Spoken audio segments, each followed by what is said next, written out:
I'm Kathryn Arndt, the Chief of the VLGA Connect Studio. Welcome to today's episode, brought to you by the VLGA, your counsellor support network and the national broadcaster on all things local government.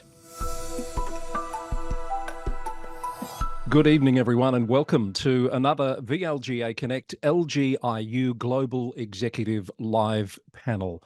This evening on the very important and topical issue of affordable and sustainable housing.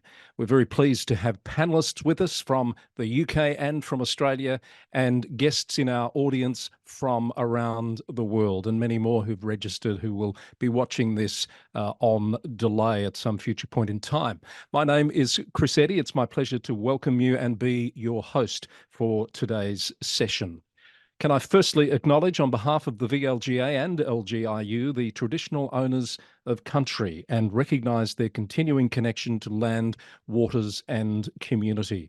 We pay our respects to the traditional owners, their elders, past, present and future, and to their cultures. I am coming to you from the land of the Wadawurrung people of the Kulin Nation. Wherever you're joining us from, please feel free to use the chat function to recognise the owners, traditional owners of country where you are today, this evening or this morning, whatever the case may be. I'll tell you a bit about our panel and our topic very shortly. But firstly, I'd like to welcome Jonathan Carr-West, who's the CEO of LGiU, to say a few words of welcome. Hello, Jonathan. Thank you, Chris. Hello. Good morning, good evening. Warm welcome to all of our LGiU members and all of the VLGA team and members who are on the call. Look, what today is about trying to bring local government across the world together so that we can collectively seek responses, innovation to some of the pressing challenges that we face. That's what we do at LGiU, because we know that, you know, when you're in local government, the endless kind of hustle and plethora and demands of the day-to-day tasks often mean that you don't have space to look up, sit around, take note of what other people are doing.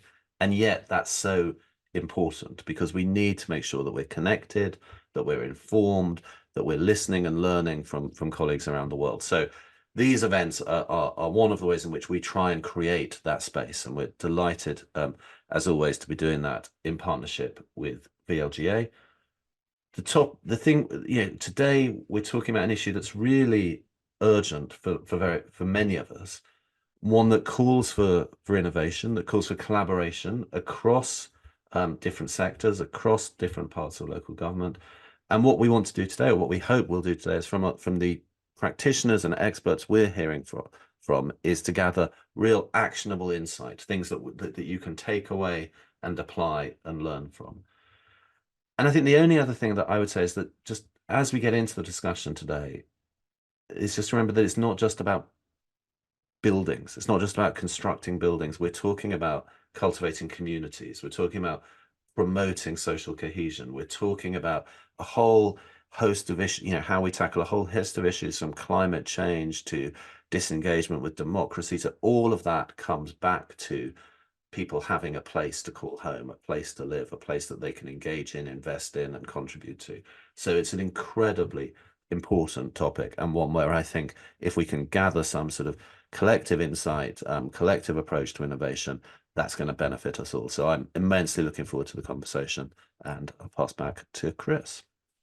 Thank you, Jonathan, for those words of welcome. And we, of course, echo those sentiments as well. Now, I'd like to say hello to my co-host for this evening's session. It's Kathryn Arndt, the CEO of the Victorian Local Governance Association. Hello, Kathryn. Hello, Chris, and thank you. Good evening and good morning, wherever our audience members might be at the moment. And thank you, Jonathan. That was an excellent summation of the purpose and the aim of the topic that we're discussing tonight. It's great to be here for another session with some global thought leaders on this particular topic, and with so many in the audience from around the world, as Chris indicated.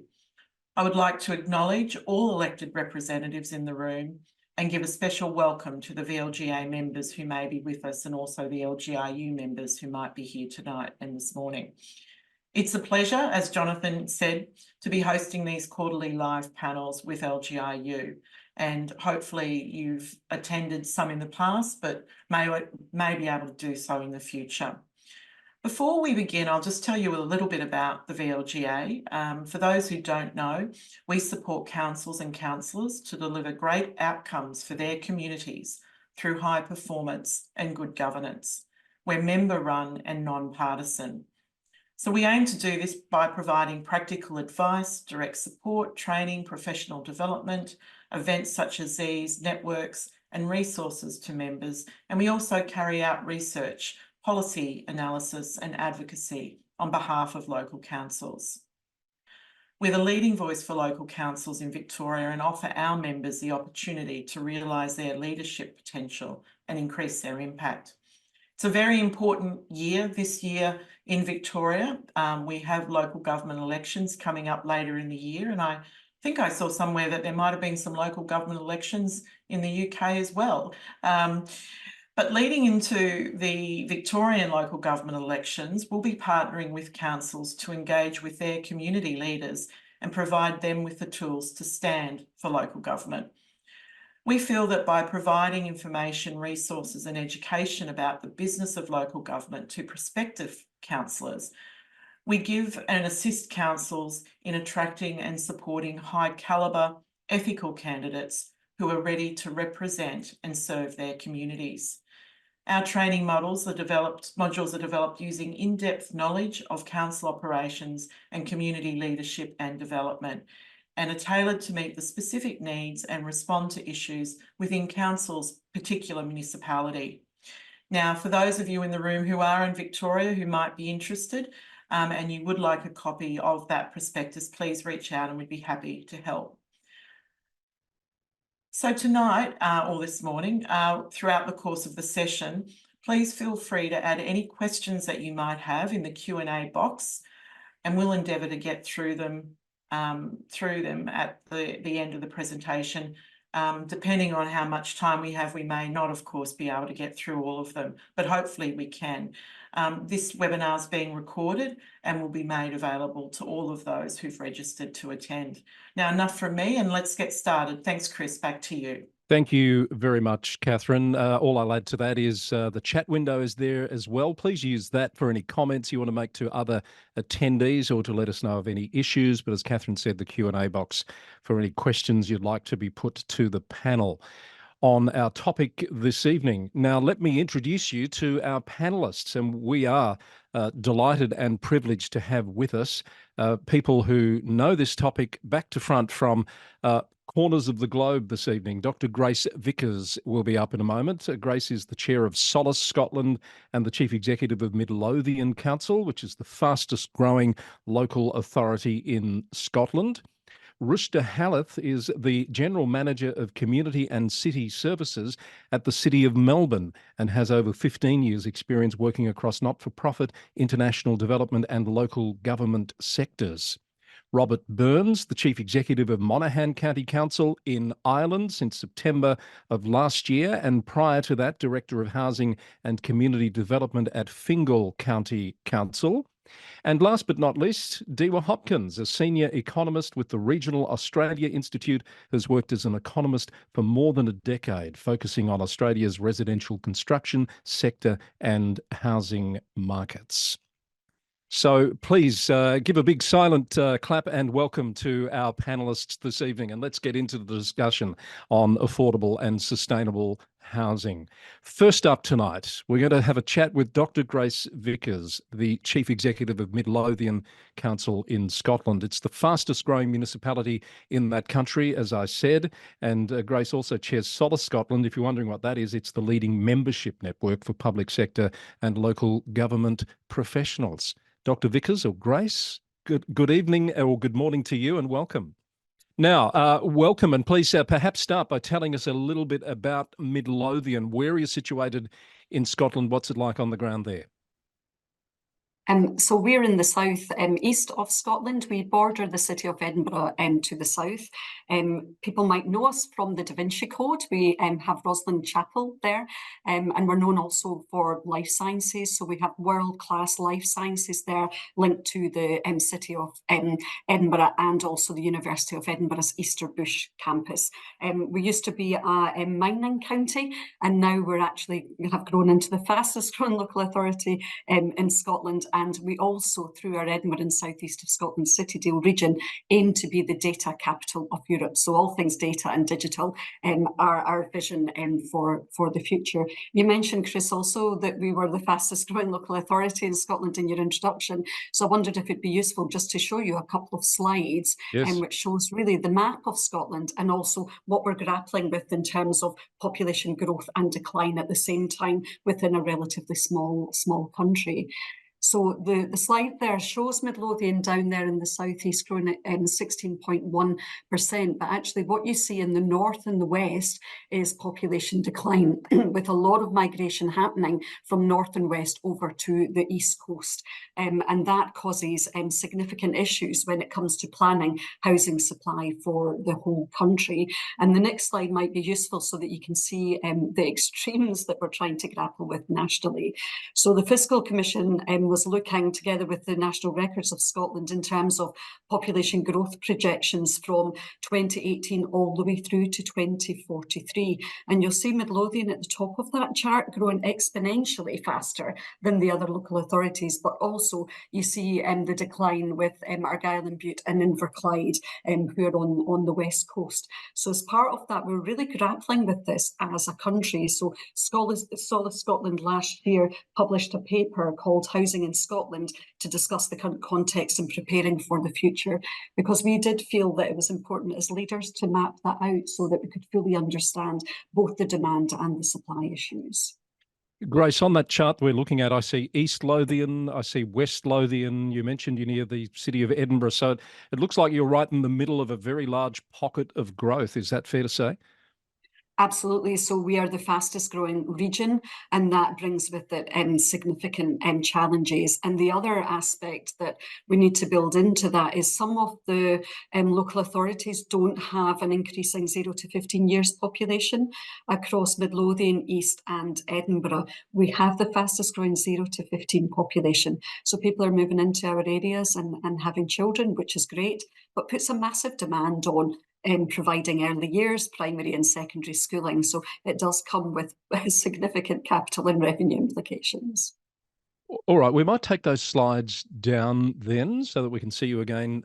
Grace, tell us about the housing situation then at the moment. This population picture, fast growth that you've painted must be putting great pressures on what you already have. Paint the picture there for us.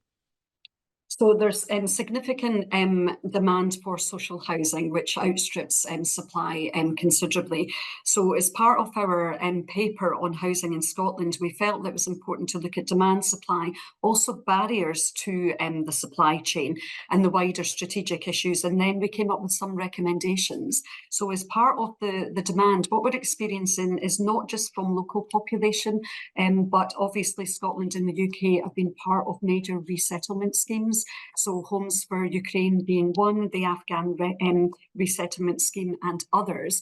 So we're trying to grapple with the fact of how do we cope with immigration, the migration from north to west to east, in order to create that supply chain. But it's causing significant issues for us, I have to say. But Scottish Government have put together an ambitious plan to build 100,000 new affordable homes by 2040.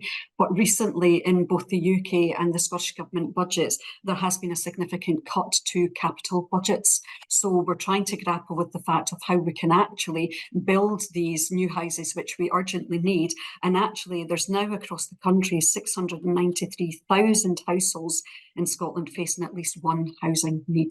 So that's really a significant issue that we need to solve moving forward. Hence why we wrote the paper and presented a series of recommendations to both Scottish and UK governments. Can you tell us a bit about what the role of local government there is in relation to housing? Because for our Australian audience, councils are the planning authority, but councils, by and large, don't actually build and deliver housing themselves. But you do in a way, don't you? We do, so it's a mix. So some would contract that out. In Midlothian, we've got an ambitious social housing programme that we are trying to deliver. But that's becoming increasingly problematic in Edinburgh and the southeast because there's just not enough construction companies and workers actually in order to keep up with the build programme itself. We've actually got an ambitious passive house build programme as well, and that's passive house is a relatively new technique for us. It was something developed in Germany in the 1990s. So we're trying to grapple with the fact of how we create the housing and achieve our net zero ambition by 2030. That's still a goal for us by 2030. The Scottish Government recently changed that to 2045. But we're trying to build houses that fit with the 5 principles of passive house, Chris, which is high quality insulation, heat control, robust windows, airtight construction, heat recovery ventilation, and thermal bridge-free design. But in addition to that, we've also taken the opportunity, we've got 5 strategic housing sites across Edinburgh and the southeast. For us in Midlothian, our strategic housing site is called Shawfair. So we've actually set up a joint venture company with Vattenfall in order to develop low carbon heating for the whole of that development. So we hope that 3,000 homes will be heated from this new district heating company by 2030, and by 2050, 170,000 homes will actually be heated with the low carbon heating. So we're just trying to be innovative in this challenge that we've got facing us. So this, just tell us a bit more about this passive house building concept, because I think that's probably a little bit new to a lot of our audience tonight. You say it came from Germany. Is it something that you're doing as an innovation there in Midlothian, or is this par for the course across Scotland? I don't think it's par for the course yet. So there's a few local authorities that are trying this. So we did our first development as a pilot. It's relatively expensive compared to other housing projects, but the long-term benefits make it really, really worthwhile. We would also, I suppose, across the world, grappling with a cost of living crisis. So we thought, actually, if we can lift people out of fuel poverty, that's something that would actually really help us. So really worth the investment, and maybe longer term, it could potentially become income generating. So I wouldn't say it's yet commonplace in Scotland, but an aspiration of where we want to go. Certainly, we need to somehow cope with how we heat our homes in a low carbon way, because we know that homes and transport, unless we crack those 2 issues, we're never going to be carbon neutral by 2030. What is the relationship between you at the local level and the central or the higher level of government like in relation to the delivery of housing? So I mentioned before the affordable housing supply grant and the Scottish Government's ambition to build the 100,000 extra homes by 2040. So I think the ambition is there for us to work collaboratively together. However, the recent decision around the capital grant funding is going to have really significant implications. In Midlothian, because we have a large amount of social housing anyway, the rents that we collect, we are reinvesting that into building new homes, but not all local authorities have their own social housing supply, so they may have to borrow in order to fund the capital costs. But unless we do a full review of the affordable housing supply grant, I fear that this housing ambition will begin to stall, just because we won't have the money to support the cost of carry of the borrowing itself. So in your view, what needs to happen now to really move the needle on this, either at the local government level or holistically? So we in our paper, we have a series of short-term and medium-term recommendations. So we were asking for a review of the affordable housing supply grant itself, also a review of the legislation, Chris, because some have been affected by what we call the 2022 order, where you're almost in breach of the legislation just because your housing availability can't keep up with the supply. And we're seeing a significant increase in homelessness presentations. We also would like to see an expanded acquisitions programme. So you'll see that a number of town centres maybe have vacant shop premises. Could we as local authorities step into that space to redevelop those for essential housing? A renewal of private rented sector strategy, we've asked for that, and also a revision of the investment capacity in social housing. So these are some of the, I suppose, our top 5, but really a national policy for low-income households is something we've put into the medium-term pot. But also we need to find a more joined up approach of how we do that collectively from private builders, social housing associations, local government, Scottish and UK governments. Without that joined up approach, I don't think that we can make a dent in those 693,000 households that need us to do something to help. Perhaps one last question, Grace, before we move on to our next speaker. Are other local authorities looking at what you're doing there in Midlothian, particularly around the passive house build? Yeah, I think people across the piece are interested in the longer term impact of that. However, we've now got more than 5 local authorities that have declared a housing emergency, and 2 of those are our largest cities, so Edinburgh and Glasgow. So I think it's difficult for people to look at innovative approaches when they're grappling with the immediate effects of a housing emergency itself. So we almost need that twin track approach, don't we, of managing the day-to-day emergency at the same time as that longer term horizon scanning of how we get into that passive house space. Thank you, Grace. We'll give you a break. I think a lot of what you were saying was resonating, judging by the nodding of heads with our other panelists, and we'll get some other perspectives now. Let's move on to Rushda Halith, who is General Manager of Community and City Services at the City of Melbourne. Rushda is working closely on that city's housing strategy, which is one of the priorities for the council. Rushda, the City of Melbourne has some quite unique issues, doesn't it, when it comes to housing? Can you tell us a bit about those and the work that's being done in that space? And firstly, good evening and welcome. Thanks so much, Chris, and thank you for the opportunity. And so fascinating to hear from Grace around some of the work that they're doing in Midlothian as well.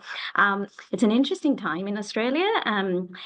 We know there's a housing crisis, and housing affordability is at its lowest in decades. And in the past, when housing affordability was an issue, the rental market was something that people were turning to. But at the moment, we're having these significant trends around rental. Vacancy rates for rentals are at record lows, and prospective tenants are finding theirs is just one of dozens of applications. We are also finding that key workers in particular are struggling to find housing close to where they work. This is particularly relevant for City of Melbourne because we are a city of renters, our municipality. 67% of our household currently rents. And we're finding that the rental rates are growing faster than wage growth. So in the last 12 months, rental rates went up by about 15.8%, and wage growth only went up by 4%. And we also know that there's a shortfall of around 6,000 affordable rental homes in the City of Melbourne at the moment. And unchecked, this is predicted to grow to 23,000 by 2036. So that's quite significant. And while housing affordability is an issue that many people are grappling with, it's particularly significant for people on very low to moderate incomes. So that's another challenge as well.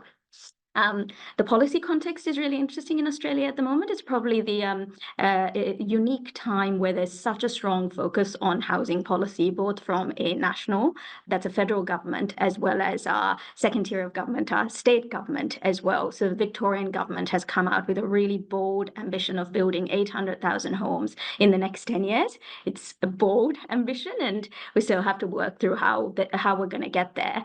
And it's been really interesting grappling with what's the role for local government in this mix? And that's something that we've really thought about a fair bit at City of Melbourne, because we want to add value and see how we can work at all three levels of government to try and contribute towards this issue. And I think, Chris, you mentioned earlier that it's traditionally not a local council role. We, as a local council, we approve planning permits for development, and as part of that, we try to negotiate affordable housing outcomes that through developments that take place in our municipality.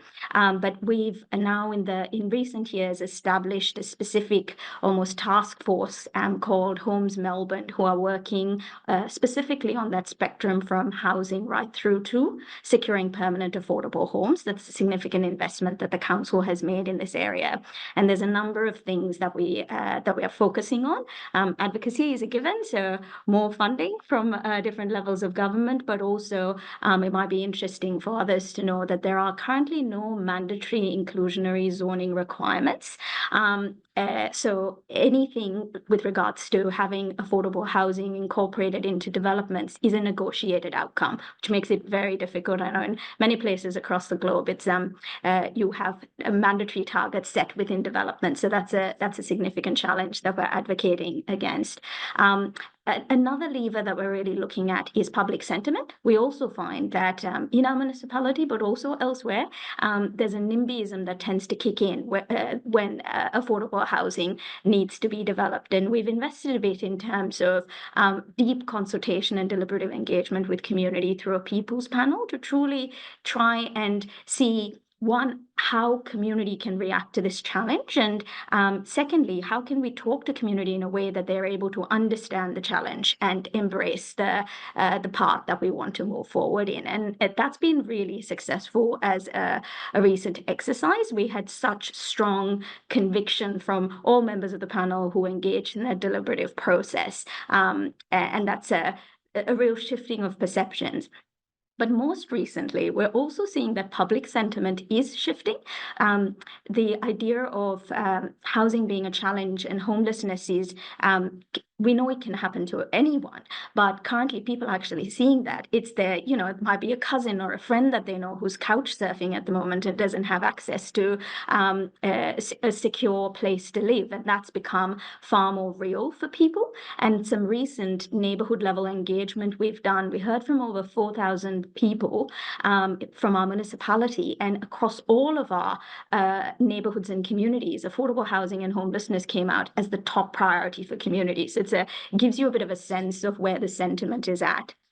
The other thing that we're really trying to do is to pilot ideas to reduce the risks to community housing and development sectors. So what we're trying to do is use council-owned land in different ways to have demonstration projects that can then be replicated. So we know that there's a lot of surplus land owned by, for example, churches and other faith-based organizations. They don't necessarily want to sell their land. They're very open to long-term leasing models, but it's how do you make it work? How does it become viable for a developer? And what type of leasing arrangement can we put in place? So we're using some of our council land to test some of those options. So we're currently out to community consultation on 2 car parks that we own in the municipality that we want to then release to the market to come back with proposals around developing affordable housing on those sites. And in any one instance, we're also considering inclusion of other components. What about a community centre that's incorporated into that, for example?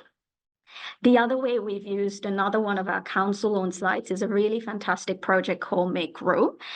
It's a project in the heart of Melbourne CBD, and it's focused on transitional accommodation for people experiencing rough sleeping or chronic homelessness. And it's a unique partnership approach because it's a City of Melbourne-owned building. It's valued at $12 million. And then we have a registered community housing provider who is then refurbishing and converting that building into 50 studio apartments for people experiencing homelessness. And it's been a significant partnership because approximately 60 to 70% of the funding for that project has come from the state government, as well as significant contributions from the philanthropy sector. So it's been a really unique way of pulling together multi-sector partnerships to be able to deliver on this project. And it also tries to achieve some of our sustainability goals, because it's instead of developing new housing, it's about retrofitting housing as well. And the way it will work is it's people accessing that project will have, and the housing have access to 12 months of transitional housing, and there's support and wraparound services wrapped around it, so that they're then in a position to be moved into more permanent forms of housing. There's a women's only floor. There's a lot of cultural considerations, given that First Nations peoples are significantly overrepresented. Social enterprise. It's a really unique project that will be live in August of this year, which is going to be pretty exciting. The other thing that I just wanted to call out is we also look at what are some gaps in policy. So one of the challenges that we've identified is we talk a lot about housing for key workers or essential workers. And even though the words key worker and essential workers are used quite a bit in policy, it's not well defined. And that's a challenge, because especially after COVID, when you think key worker, you think doctors and nurses, and it's not necessarily tied to income levels, which is where we are really keen for it to be, because what we're finding is the lack of a definition has meant that it's being interpreted in different ways, and housing is not reaching the people who need it the most. You might find rental reductions being negotiated with developers when affordable housing is negotiated for developments in the city, but the rental reduction doesn't really impact on someone who can't afford, even if the rental price comes down by 25%, that still is out of the range of affordability for people who really need it. So we've done a comprehensive piece of work to really unpack what a definition can be that's been socialized with the development sector, as well as state and federal government, to get some buy-in on a consistent definition. We've just had council approve the final version of that we're about to commence rolling it out. And I might just end by saying another key focus for us is being a facilitator between the development sector and even the community housing sector, and then state government sort of objectives and some of the pathways they've created. We're finding that there's a role to help facilitate and navigate that system so that we're all pulling in the same direction. And that's something we're testing out to see if that's a role that council can play, almost as a translator between some of these sectors. Thank you for those insights. That was really interesting, and I'm sure our audience will have some questions about some of the initiatives that you've raised there, as well as for Grace. That's our first 2 of 4 panelists who've spoken. So a quick reminder to the audience to use the Q&A function to start getting your questions in, because we will have time for some cross-pollination of the panel a little bit later. I want to move on now to Robert Burns, who's the Chief Executive of Monaghan County Council in Ireland. Might give you a moment to bring your slides up, Robert, if you'd like. Robert was, as I mentioned earlier, also the Director of Housing at Fingal County Council. This is a topic that he knows a lot about, having worked in the housing space for some time. Robert, we've heard about what the situation is like in parts of Scotland. Can you tell us about the housing situation in Ireland? Is it much the same, or are there some differences? And what's being done to try and combat those issues? Okay, well, thank you, Chris, and good morning, good evening, everyone. What I might do, Chris, is, if you don't mind, just run through a few slides that provides that level of context and maybe answer some of those questions. So I'll try and go through those as quickly as I can. And as Chris has said, yes, I'm from a local authority in Ireland. And I suppose it is important to make the distinction at this point. Perhaps there's a wide audience here. It isn't the UK. So it's a very different jurisdiction, very different government. In fact, we're in the EU and the UK isn't since Brexit. So very different policy landscape. Similar pressures, perhaps, but just important to point that out. So I'm sure most of you are familiar, at least, with a map of Ireland. Well, that dark green shape there is where Monaghan County Council is. So it is very close to what is the border with Northern Ireland, which is part of the UK, but it is part of 31 local authorities within the Republic of Ireland. And quite a diverse county, 65,000 people, not very highly populated. It's more rural based. We have 5 large towns. Our population has grown in the last 5 years by about 7%, but in some parts grown even further. Strong agricultural base, very strong in agriculture, manufacturing, food, renewable energy, and we have, I suppose, a range of pressures that others might be experiencing as well. In terms of housing, local authorities in Ireland have a responsibility in terms of providing housing. We are also classed as what's called a housing authority, but we're also the planning authorities. We're responsible for the long-term forward planning of within the county, and also planning and development control in terms of dealing with applications. So we have a dual role as well as other roles in terms of transportation, environment, and so on. Let's show some pictures or photos of different parts of the county.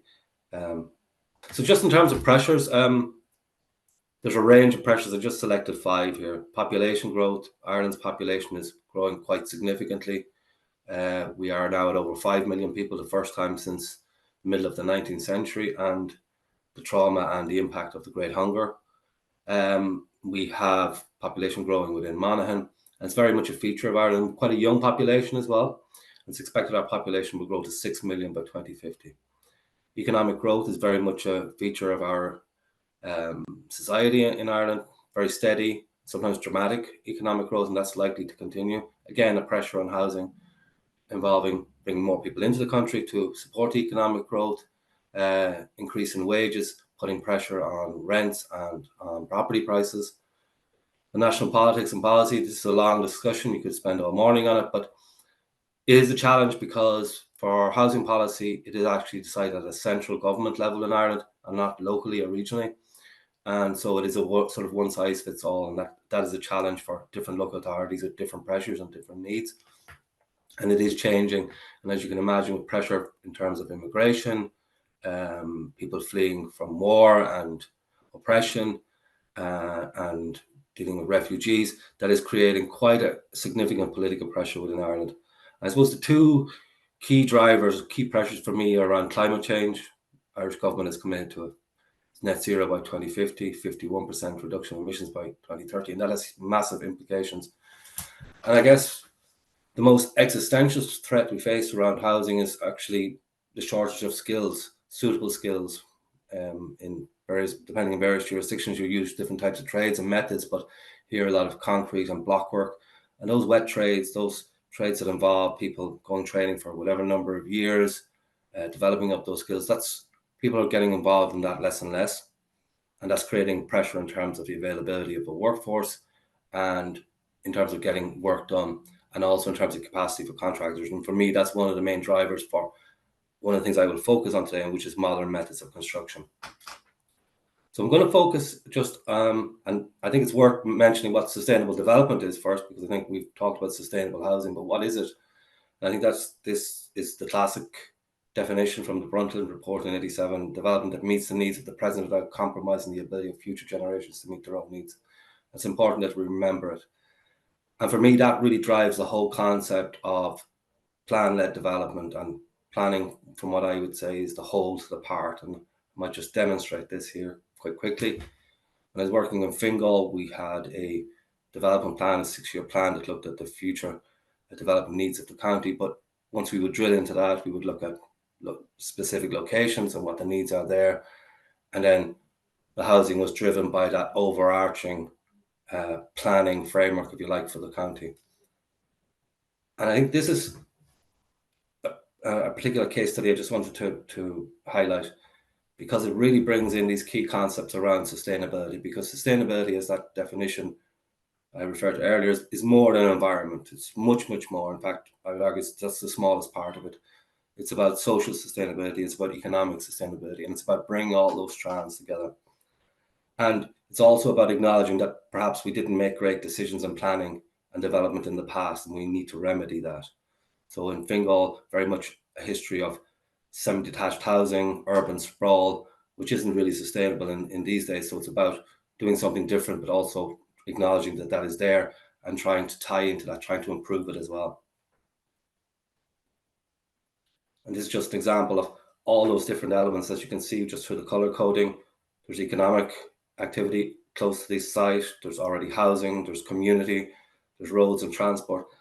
And this project was about remedying all that. And you can see the housing on the lower part there. That was actually quite disconnected. It was at the end of the roads that were there and the connecting points and transportation.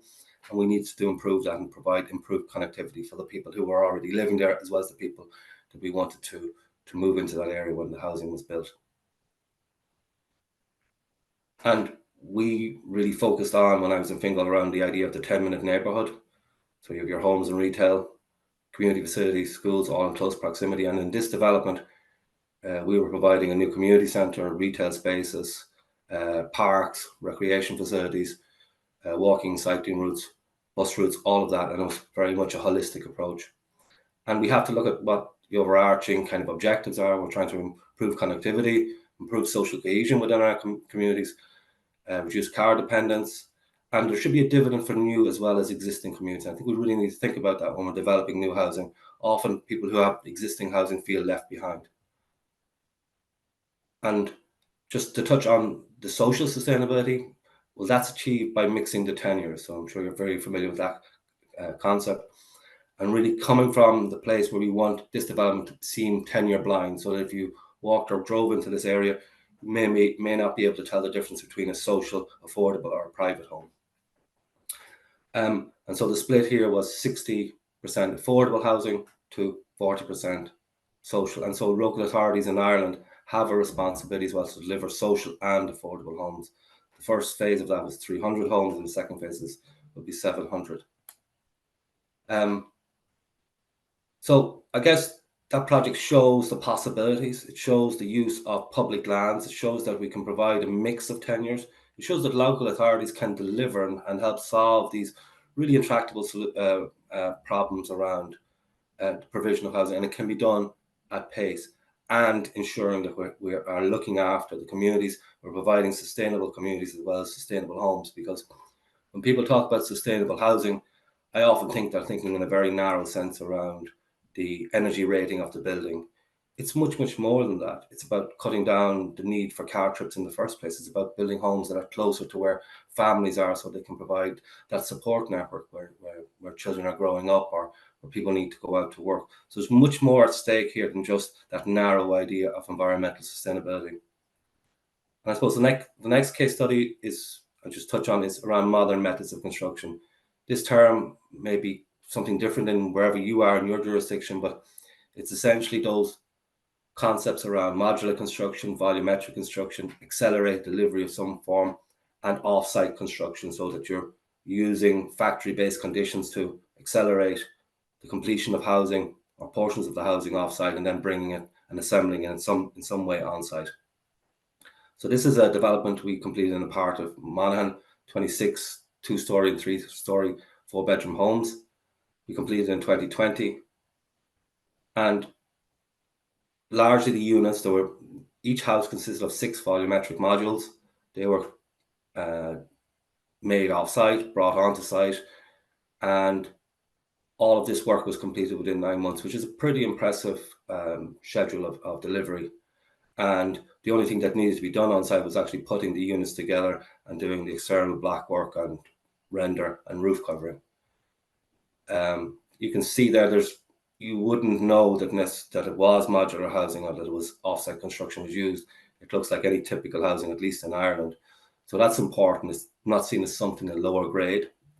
And I guess the other really important part of that was that all the finishings were done in the factory environment. So they came ready to go. They were put together so that the kitchens, the bathrooms, and all of that was fitted out before it came on site. And that really helped the acceleration of delivery. And that's something we're really encouraging in Monaghan County Council. So we feel we have a lot of work to do to bring architects up to speed in terms of the use of modern methods of construction, not just on standard sites, greenfield sites, but infill sites, regeneration sites. We really look to promote engagement between the designers and the various manufacturers. And we're really looking to see, well, even in projects we did previously, could we have done them differently? Could we have used MMC and then use that going forward?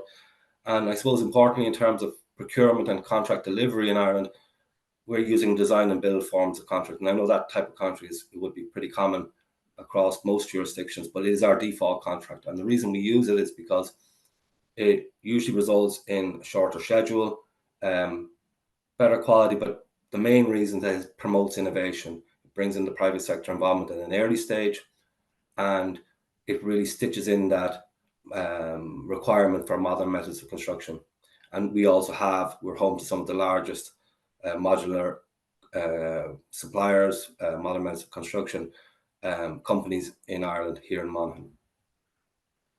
There is a link to an article, if these slides are shared, that I wrote on this whole idea of building sustainable communities.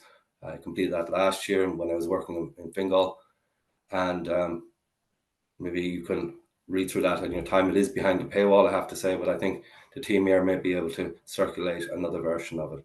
So thanks for indulging me on that, Chris. Just a whistle-stop tour of some of the things that we're involved in, and maybe points to some solutions that could be used perhaps in other jurisdictions.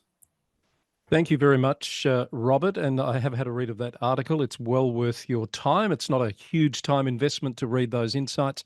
I noticed that the 15-minute concept comes up in your article, Robert, and you talked about the 10-minute neighbourhood in your presentation. Have you had to deal with any of the conspiracy theorist pushback against that concept where you are? Not really, no. I think we're mostly rational people here in Ireland. Not indulging too much in the conspiracy theories, but it is there. I think what you need to do with that is to engage with people in a meaningful way, start your engagement around projects very early on, explain the benefits, deal with concerns. And the selling point is, that idea that families can stay closer to where they already are living, or where the wider family are, is really important. And we would have taken and we still do take our climate change obligations and climate action obligations really seriously. And so we thought that this was an essential part of doing that. Plus, we're trying to put more, if you can promote sustainable transport use, you actually generally get better densities, improved density, so you can put more housing in. So you can locate along public transport routes, generally the housing densities increase, so we can get more people to live in those areas. So there's a lot of merits to promoting that idea, and really it's just about people living closer to the communities where they grow up, and hoping that you can achieve that. Thank you, Robert. I'm sure some of the councillors in the audience welcome those insights on how to deal with some of those issues that pop up from time to time. We'll come back to you, no doubt, with some questions when we get into audience Q&A shortly. But we have one more speaker to hear from. I'm delighted to welcome now Diwa Hopkins, a senior economist with the Regional Australia Institute. The organisation held a regional housing summit earlier this year, and I'm keen to hear Diwa talk about some of the outcomes from that. Diwa, welcome to our panel this evening. Thanks so much, Chris. Thanks for having me. It's really interesting to get the international perspective. Good to have you here. We also thought it was important to get a regional perspective too, because we often hear about the city-centric sort of problem with the housing, don't we? Can you tell us a bit about the Regional Australia Institute and what's your role in the space of housing? Yeah, sure. So the Institute, broadly speaking, we are about empowering regions to thrive, and through our research in, social and economic development. So we have a sort of a core program of public interest research, and then from that, a bunch of other education and activation activities take place in and around that. But yeah, researching, what it is to empower regions to thrive is the core of our purpose, I suppose. And so my role at the Institute, I'm senior economist there, and my background is in housing. I was looking at housing prior to joining the Institute.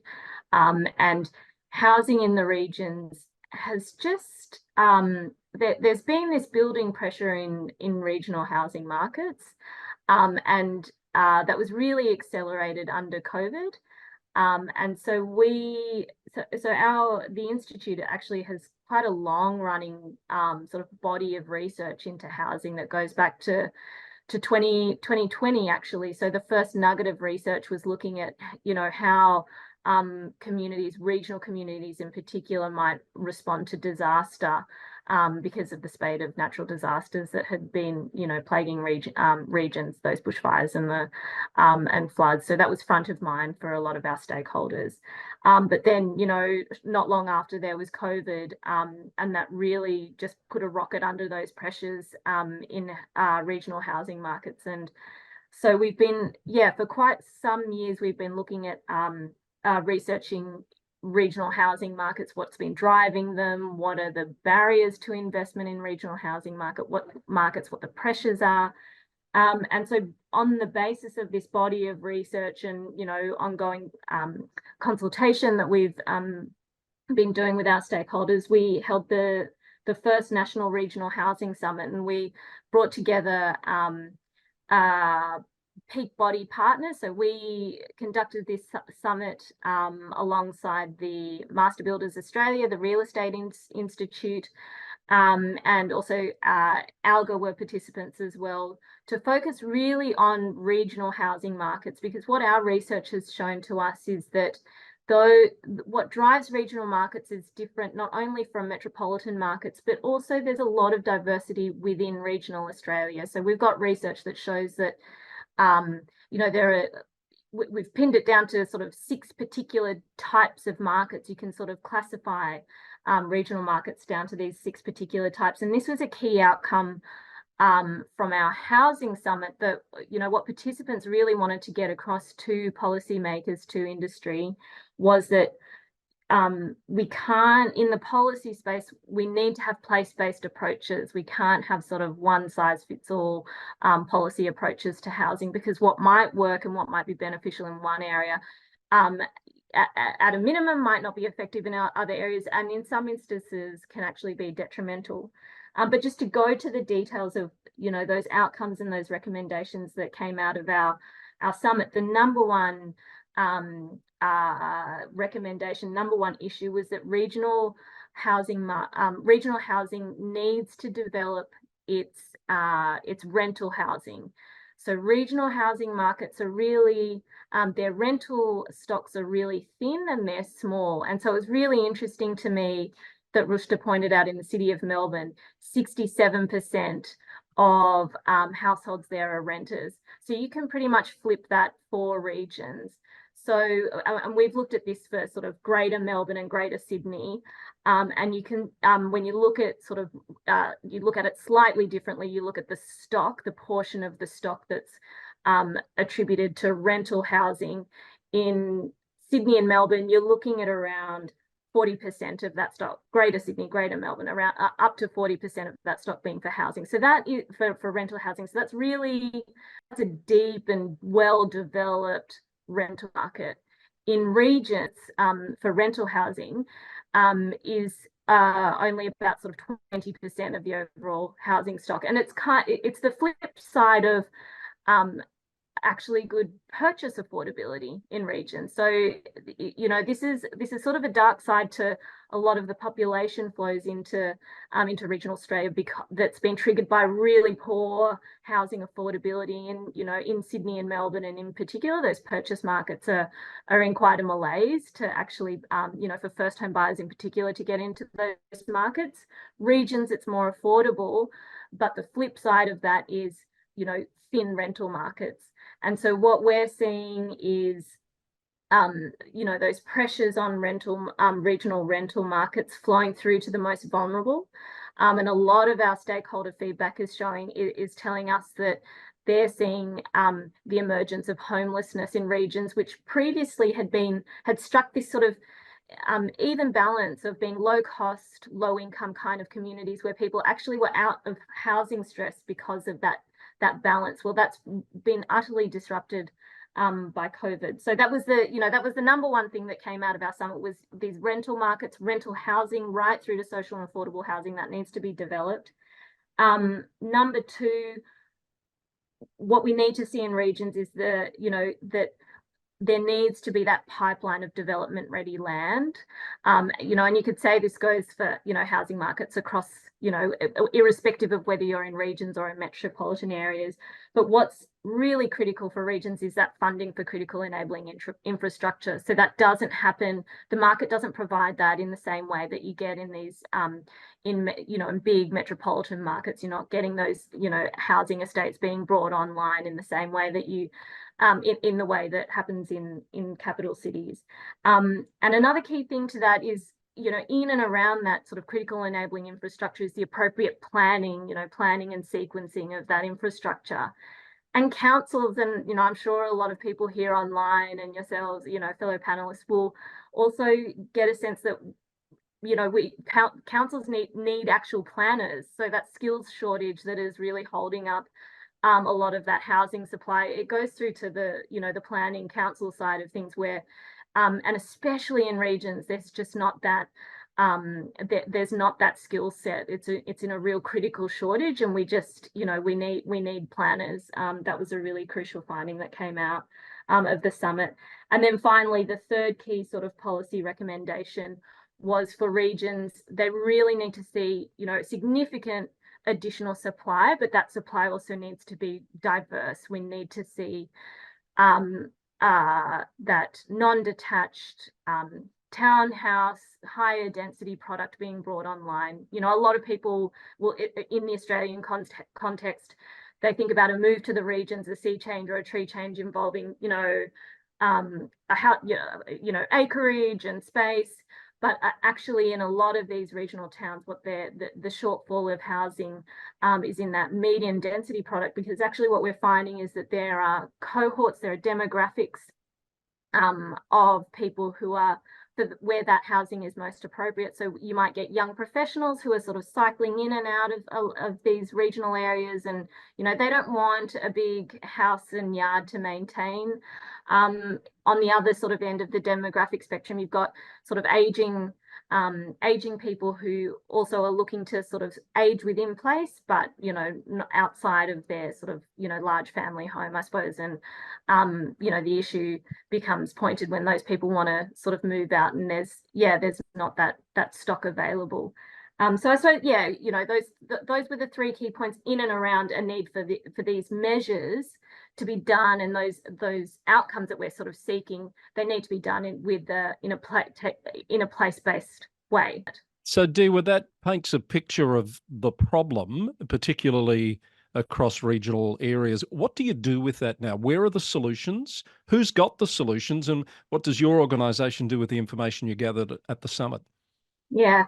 So, I mean, I think Rushda mentioned this as well, that we're at a really interesting time in terms of housing policy here in Australia, in that there's just a focus that I've not seen across all levels of government. You know, we're seeing the whole policy architecture nationally, federally being changed. There's, you know, the establishment of the Housing Australia Future Fund. So that's been really encouraging to see that there's that devoted fund focused on social and affordable housing.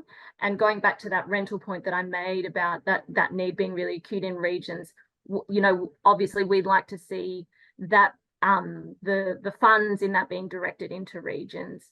That, you know, there's a whole bunch of other stuff that needs to happen in line with that. For example, you know, that fund's about sort of activating the community housing sector.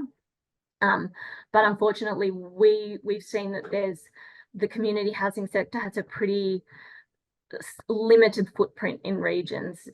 So there's not that capacity there. So that really, you know, that sector really needs to be activated and sort of, just enlarged in regional areas. What we're also seeing, I mean, councils, you know, we've engaged a lot with councils to see exactly what they're doing, how to address this. And we're seeing a lot of innovations, particularly, you know, at the smaller end, where at least here in Australia, you know, Chris, as you mentioned, that councils typically aren't developers. They do the planning, but they're not generally doing that. They're not housing authorities. save for some of the small remote councils where they actually do quite a lot. They're sort of, everyone goes to council to, you know, in these small remote communities for solutions. And we're seeing some really interesting work done in these small councils. I think there's an example in Western Victoria where it goes to this issue of key worker housing, actually, and that, you know, there were pressures there in terms of their rental market in Moynshire, whereby there was just an outright lack of availability in rental housing, and businesses were finding this to be a real handbrake on their opportunity to expand. So council took it upon themselves to develop a housing project spread across a number of towns to create a project that was a scale that they could take to market, to take to a builder and a developer to say, look, you know, we have businesses here that will want to rent out this housing for their particular workers, you know, and we as council might also be interested to use this for our own council work, to house our own staff. So yeah, they created a project that was of a scale. They partnered with a community housing provider as that sort of intermediary kind of property management role, and to bring about this project. So that's a really unique example that I think other councils are starting to come online in terms of, look, we have this need that sort of, you know, it goes to key workers, it might go to council workers, but we just need to house our, you know, house people in our areas. And so councils are going down that path of actually doing the development themselves. A great example, Diwa, and we're going to have to pause there because time's getting away. But I'm glad you brought up the Moyne example, and some of the audience will be familiar because we have covered that on a previous panel, and there's also, I think, some VLGA Connect episodes on that subject. So if people want to find out more about that very unique and innovative project, they could head to the VLGA Connect YouTube channel. Diwa, we'll come back to you in Q&A, hopefully in a moment, for some more of your insights. But we do want to make sure we have time for audience questions, and we've got about 15 minutes left in our time slot, give or take. And this is where Kathryn comes in to help with moderating this next part of the session. Kathryn, how's the Q&A looking? Yeah, look, we've got a few questions in the Q&A, and I'm sure that I have some more, and also you do, Chris. But I was really interested to hear, I think, from all panelists, that concept of multi-partner solutions. And I think that was, you know, one of the questions that was front of my mind as well, is where, you know, it's not just state or central government and local government who will be the solution to this issue, and we need to look beyond that. And I think each of the panelists talked about some of those multi-partner solutions. And Rushda, you actually spoke about the role of philanthropy in some of the initiatives that the City of Melbourne's undertaking. I was also really interested in that concept of, you know, what's the role of council when it comes to influencing policy? And again, City of Melbourne talked a lot about that. And I'll be interested to see that report that you said is being tabled at council or about to come out, and to see the response to that from the state government. And also, what's the role, and this I guess is a question for all the panelists, of what is the role of council to coordinate, to do that coordination role that Rushda mentioned was missing between all of the parties. But before, I guess I'll leave that there for you to ponder, I will go to the Q&A, and there's a couple of questions in there. Claire Moore has asked the question about how do you ensure that housing remains affordable in perpetuity? That's when I need you, Chris. And it doesn't pass on into the private sector. So I'll throw that open to all of you. Any of the panelists like to provide some thoughts on that? Yes, within Ireland, there are checks and balances on that. Where local authorities provide the affordable housing, there's a 10-year clawback mechanism, so that if you do buy that, the discounted rate could be up to about 25% below market price. That if you try to sell that within the 10 years, there's essentially a profit share mechanism where that comes back to the local authority as well, or to the state. And that's, I suppose, an attempt to at least keep the affordable housing with the people who need it, and make sure that it's not flipped.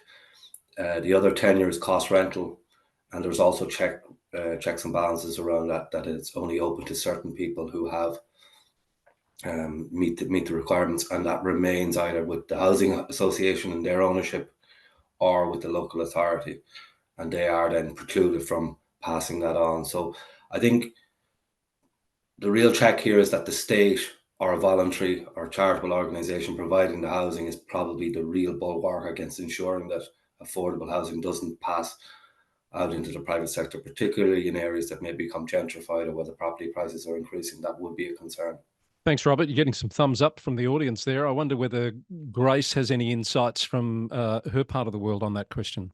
So, Chris, similar to Ireland, we're actually buying back properties that were former council homes.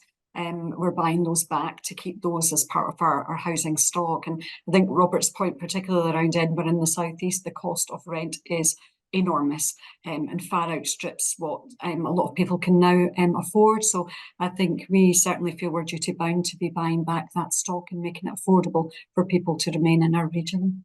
Yes, and I wonder whether the question, Kathryn, has come from some experience on that subject. I'm not sure where Claire is from, but I notice Claire has another question as well. She does. Thanks, Chris.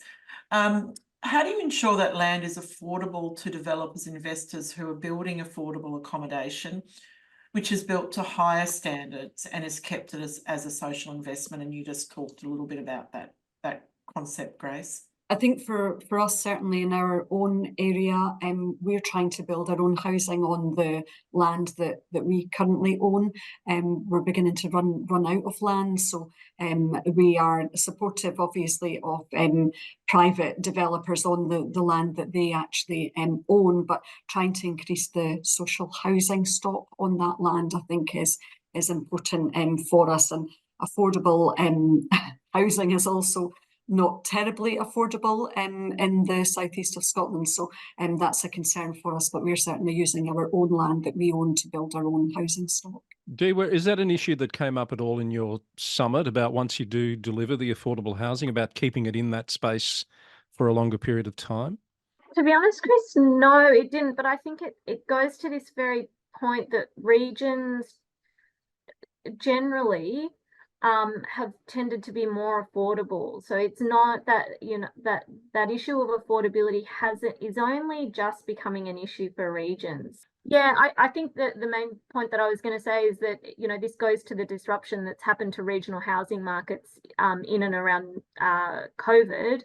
And I suppose for regions, you know, this discussion is instructive, and the experience of cities is instructive in terms of that process of gentrification and how you can ensure that affordable stock is hung on to despite sort of changes that might be happening in and around neighbourhoods being gentrified. Yes, I just wanted to say that this is a challenge. At the moment, what we're seeing in Australia is that, and I mentioned examples of councils using their own land to incentivise developers to work with us and partner for different outcomes. Similarly, state government recently, through their housing statement, the Victorian government announced 45 sites that they are putting up across the state for development, which will include a mandatory component of a bit disappointing 10% of affordable housing when you're giving up surplus land that is state-owned, but that seems to be one of the factors or one of the ways that we're trying to factor in that affordability for developers. The other thing that we're seeing a lot is innovative funding models. So our superannuation industry is starting to get involved and thinking about how long-term investments that happen through superannuation, which is sort of our pension fund equivalent, can be used, because there's a lot of people who want to invest in social outcomes, and can that be a mechanism for funding as well? So it's an interesting one, because currently affordability for developments is very much reliant on subsidies by state and federal government. So there are some of these other little innovations on the rise. Kathryn? And Chris, I think you know, just on the back of that conversation, Peter Mogridge has a question in here. And I've actually heard about a similar initiative that was being considered in Australia a few years ago. Not so much to do with public housing, but the concept was that for every landowner or homeowner, there would be an automatic inclusion in their title to that property, the requirement that they pass on a small percentage of the profits from any sale that would go into a fund that would be used to invest in affordable and social housing. So this is sort of similar lines here, but so the right to buy, which many public housing tenants have in the UK, with a restricted right to sell, where a charge is made on sale profits so that some of this value can be fed back into the pot available to build new public housing. So the question is, do the panellists have any experience of that concept? Yeah, that's interesting. I might just explain how affordable purchase housing works in Ireland. It's actually sold housing that would be often sold by the developer. It might even be on public owned lands, but to the person who's buying the property, it's just like buying a house or an apartment in a normal estate. So they're not buying a social house that's converted into affordable housing. They're buying a private home that's subsidized to be affordable. So they own it by default to begin with. There's a clawback mechanism, as I said, that tries to prevent it being flipped or being sold again. So I think that's an important distinction. It's always been a challenge around policy and housing in Ireland. You have a right to buy properties here too. And in a lot of ways, people have different views on it. It has removed the housing stock, and Grace has talked about the need to buy back. Well, the only reason they were buying them back is someone had the right to buy them first and they were sold. And I'm sure, Grace, you're buying them at a premium much higher than when they were sold or they were built. So it's very much a challenge. And also with the Irish experience, we talk about affordability, but I think sometimes we need to also talk about viability. The subsidies are actually about perhaps allowing the properties to get built in the first place, because the cost, for example, if it's 500,000 euros to build an apartment, which is a typical build cost in Dublin, you can probably sell that at 350,000, 400,000. So there's a gap.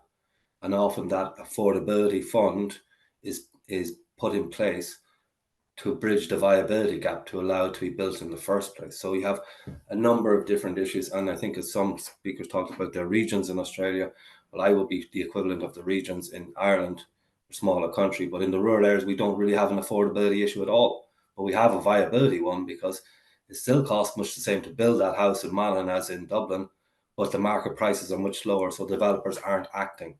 So there's a lot of nuances around affordability and viability, and the two are often interrelated. Thanks for that, Robert. I'll go to this question now about the removal of red tape for developers who want to build housing, particularly in rural regional locations. And the audience member here is saying that currently in their region, the council's making it too difficult for developers, and many developments have been put on the back burner due to council's barriers. Any advice or thoughts on that? I feel I've got the region there right Yes. in my hand. So yeah, I mean, I suppose this really goes to, I suppose, our early research into regional housing markets, where we really identified these 6 different types of markets. And I'm imagining that where that resistance is coming from is probably a council in a sort of high growth, high amenity place, maybe a Byron Shire, or where there is that sort of community resistance to just sort of put a bit of a break to make sure that if growth is happening, it's happening in a sustainable way, and communities can retain what makes their places special. And I mean, I suppose that sort of goes to the nub of it. But in terms of the research that we're doing, we're also getting lots of examples where councils are kind of pulling their hair out because of this issue that Robert talked about. Oftentimes in regional areas, in different regional markets, there's an issue with viability. So, and it comes down to sort of the land values, and the cost of construction is often much greater than what is typically being sold on the general market. And this is fascinating research, that this is a really structural problem that happens the world over. So, you know, we've got that example in Ireland. You know, it's really interesting in Nordic areas, they refer to these markets as frozen markets. But it's the same issue. So, you know, cost to construct is much greater than the value of the housing stock that is traded in the local market.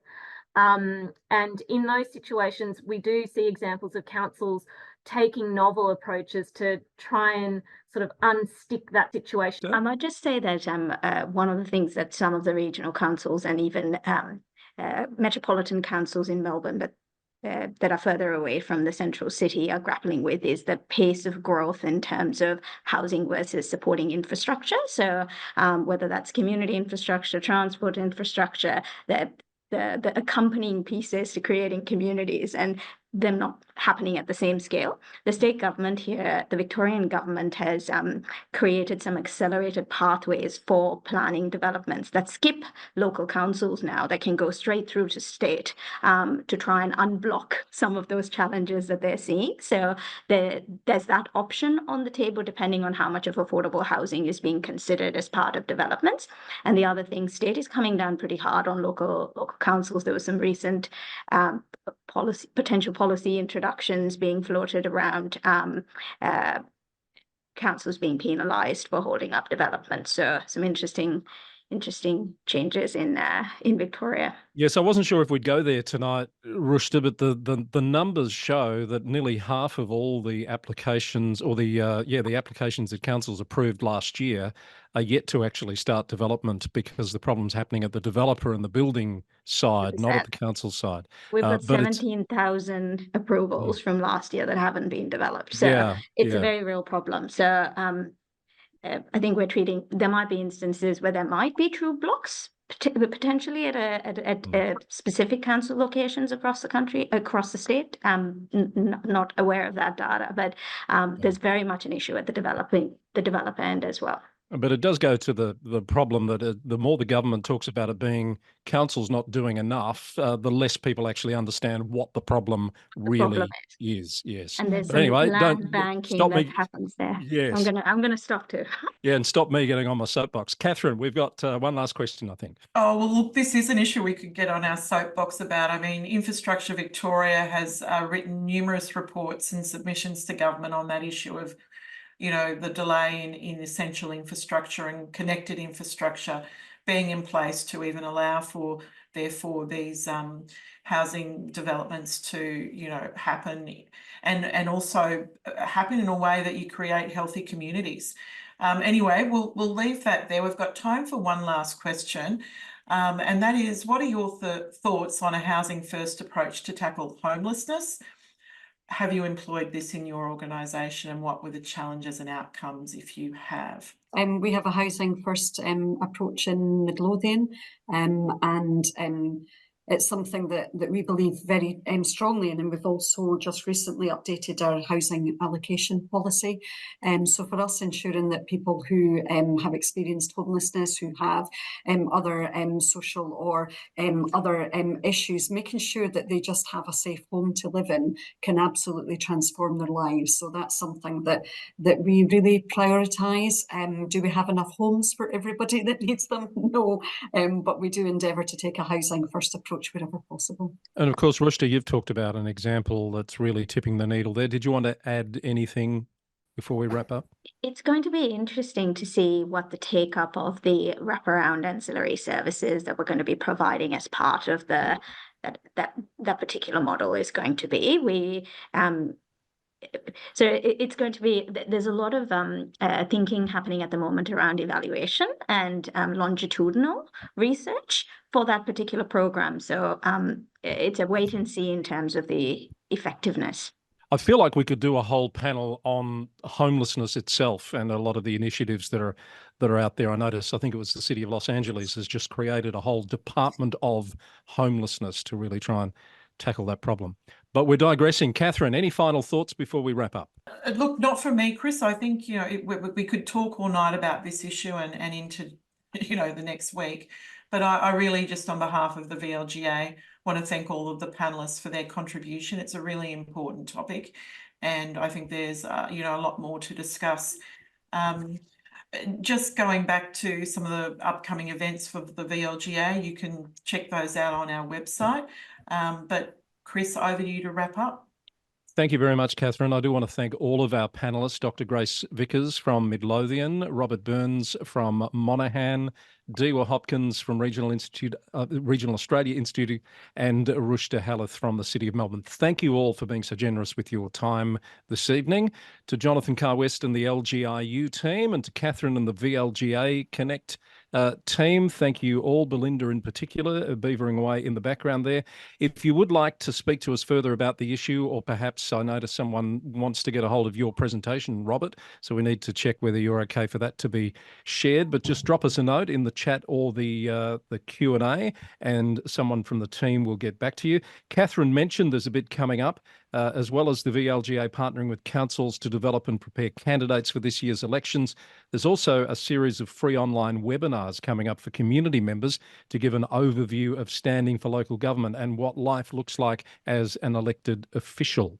The VLGA's Councillor Professional Development Series is back with a session coming up on effective meeting procedures, an interactive and confidential session to give councillors the tools and strategies to perform at their best. That's a member-only event on the 31st of May. As always, head to the VLGA website, the events page there, to find out more about these sessions and more that are coming up. A plug too for the Local Government News Roundup podcast, which is brought to you by the VLGA to keep you up to date on things that are happening right across the local government sector. That's all we have time for tonight. Thank you in the audience for joining us, and we hope to see you back soon for another global executive panel from the VLGA and LGiU. For now, it's goodbye.